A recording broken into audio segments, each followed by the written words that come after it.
Hey y'all, we're now at a point where we can start thinking very critically about how we load the amino acid onto our tRNAs.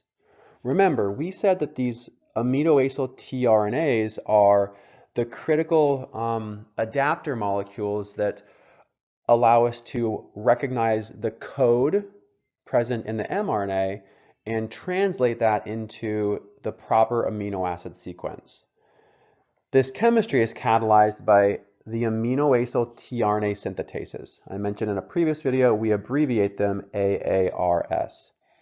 These enzymes carry out an incredibly important reaction in cells. And often, they don't really get the credit they deserve. They truly, genuinely are absolutely essential to the function of any cell.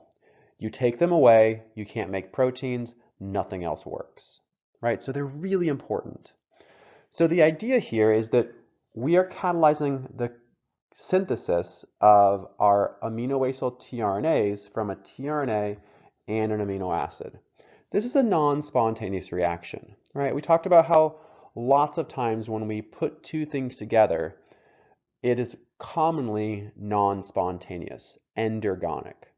So cells overcome that by using ATP hydrolysis to provide the energy to drive the otherwise non-spontaneous reaction.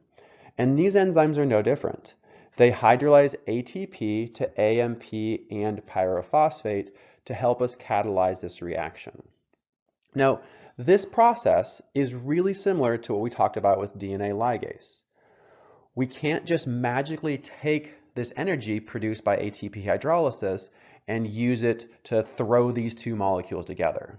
We have to translate that energy of hydrolysis into covalent bonds so that energy is useful.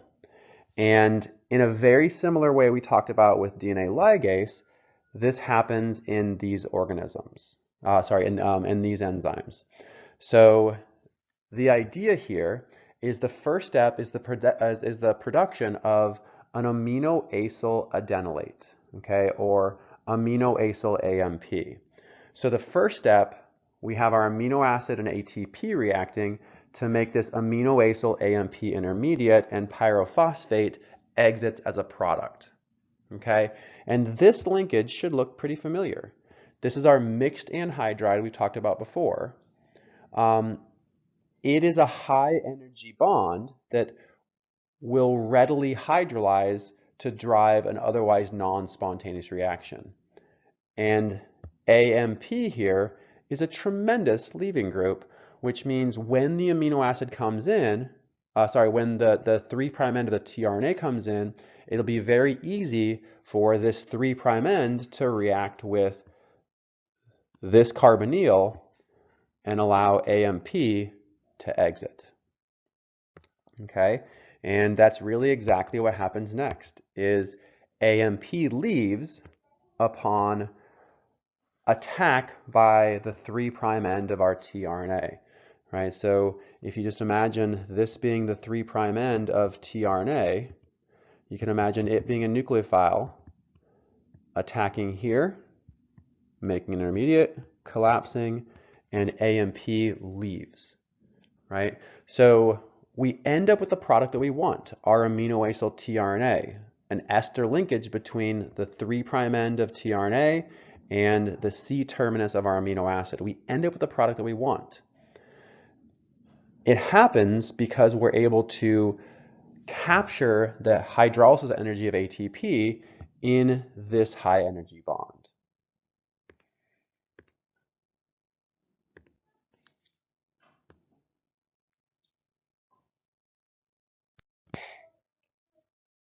So the enzymes that catalyze this reaction are the aminoacyl tRNA synthetases.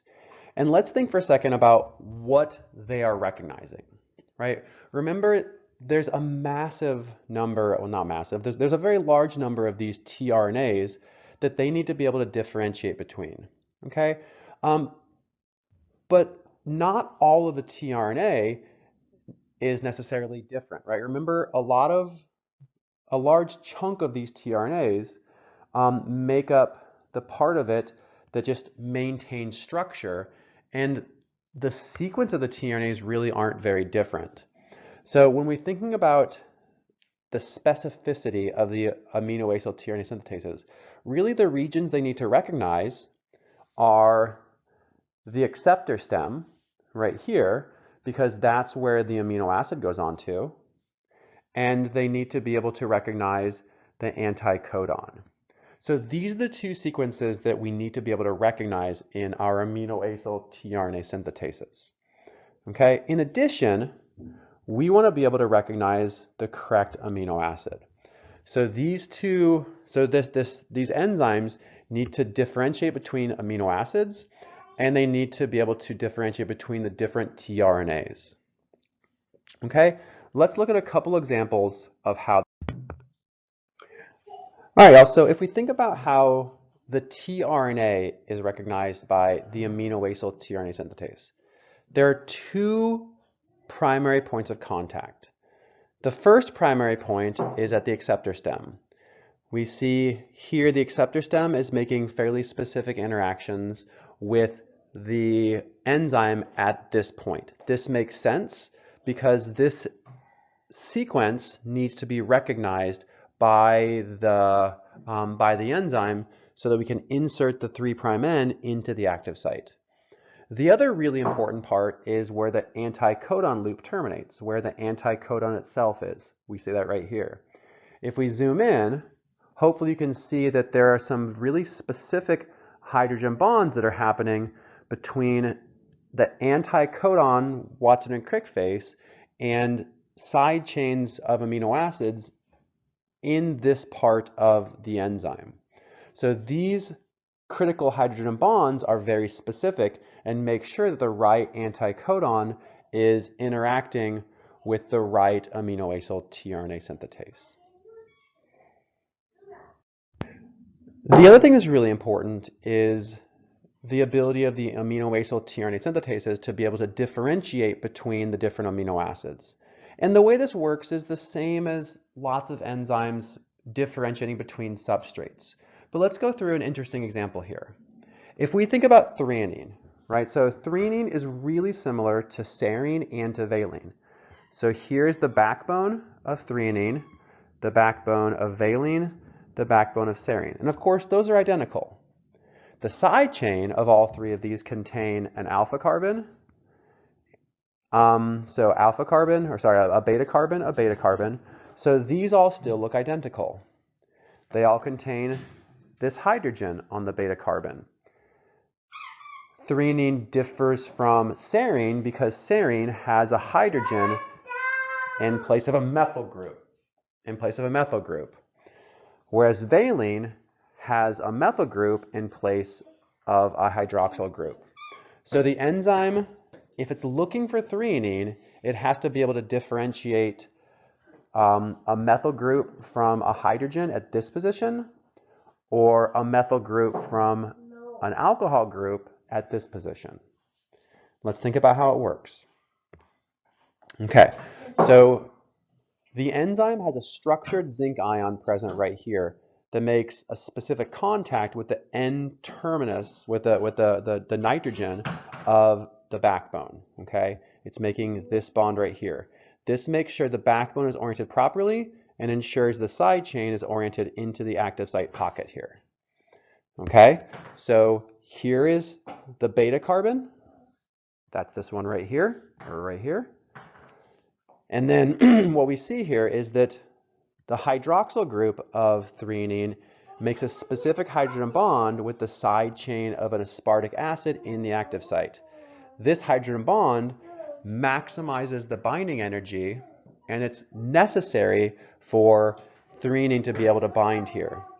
Okay, this hydrogen bond would not be present if valine tried to bind.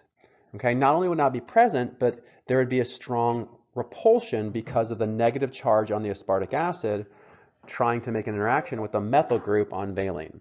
So valine gets excluded in that way. Okay, if we think about the presence of this methyl group here, right? So threonine has this methyl group right here, whereas serine has a hydrogen. So what you'll note here is that this methyl group makes important nonpolar hydrophobic interactions with a couple side chains, a couple hydrophobic side chains in this active site. So these hydrophobic interactions maximize the binding energy for threonine, and that extra energy wouldn't be present for serine because serine isn't big enough, right? So there'd be a hydrogen right here. It wouldn't be big enough to make those interactions, so we wouldn't have the benefit of that binding energy. Okay? And you can imagine if we were trying to deal with even larger amino acids, right? So maybe trying to differentiate valine from isoleucine. This same type of idea could be important. Valine has a single methyl group here, whereas leucine and isoleucine both have more methyl groups sitting out here. So perhaps the size of these side chains would be important. Okay? These are all ideas that you should be comfortable with from previous biochemistry courses, and they apply here as well. Okay? So at this point, go ahead and spend some time working through the next few questions on your activity, and you can then open the next video and we'll move on.